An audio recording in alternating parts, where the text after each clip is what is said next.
Les clients russes, combien de Falcon possèdent-ils? Alors, on a une soixantaine d'avions déjà vendus dans cette région du monde. C'est Donc, les avions neufs. je ne sais pas vous dire, c'est plutôt des avions neufs ce qu'on a vendu. Ici, le marché russe, c'est principalement un marché d'avions neufs. Pouviez-vous nous raconter quelque chose sur le Falcon 7X qui s'utilise par le détachement d'aviation du président de la Russie?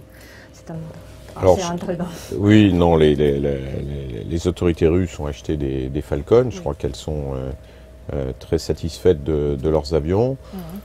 Je ne fais pas de commentaires particuliers puisque ce sont à eux à faire des commentaires s'ils ont envie. On ne commande jamais l'utilisation de nos clients.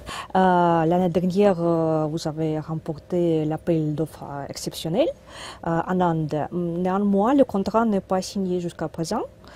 Comment pensez-vous, est-ce que le ministère de la Défense indienne réussira à conclure cet accord avant les présidentielles?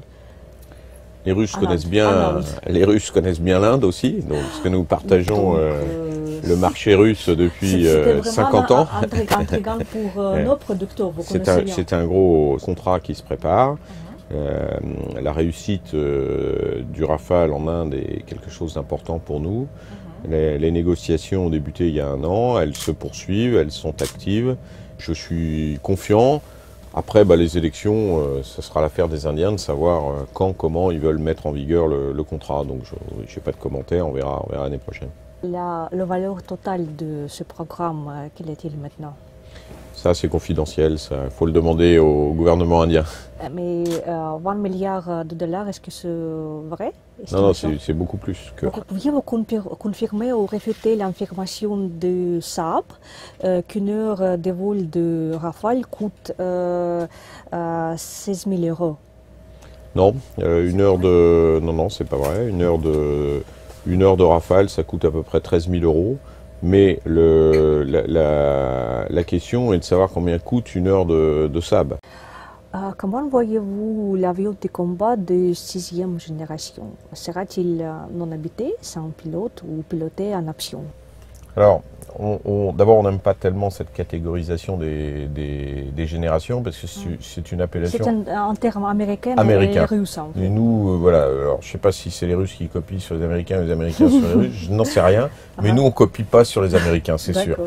Donc, nous, on a fait le Rafale, qui est un avion polyvalent, un avion qui permet de répondre aux besoins de toutes les forces françaises, c'est-à-dire l'armée de l'air et la marine. Le Rafale va rester en service pour au moins 30-35 ans. Donc ce que nous préparons, c'est plutôt dans le domaine des drones, dans le domaine des avions de combat non pilotés. Et donc on a fait un démonstrateur d'avions de combat non pilotés que nous avons appelé le Neurone. Donc comment ça sera utilisé par rapport aux avions de combat pilotés? Moi je pense que les avions de combat resteront pilotés à bord avec des pilotes, mais il y aura un mixte d'utilisation entre avions de combat pilotés et avions de combat pilotés au sol. Ça sera un mélange des deux. Je ne sais pas dans quelle proportion, on verra, ça c'est le futur qui le dira. Mais nous on se prépare au niveau des technologies.